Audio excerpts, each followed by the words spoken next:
179 milliards d'euros, le Royaume-Uni fait face à un déficit budgétaire record, l'équivalent de plus de 10% du PIB.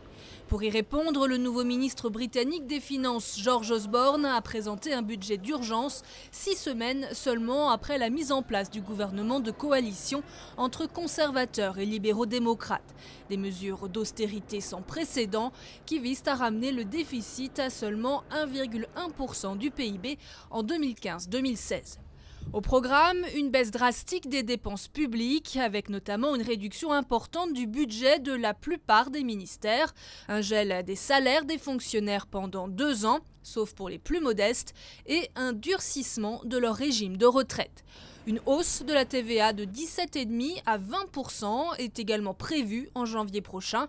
La taxe sur les plus-values de capitaux, quant à elle, va être revue à la hausse et une taxe sur les banques doit être mise en place.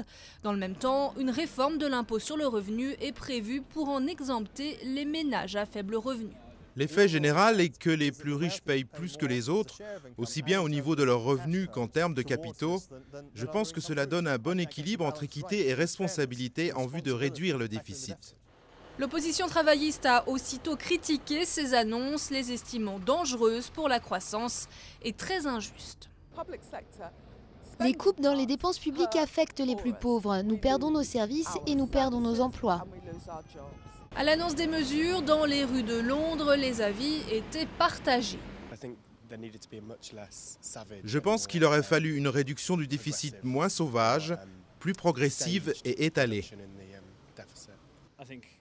Je pense que sur le long terme, les mesures douloureuses auxquelles nous allons devoir faire face vaudront la peine.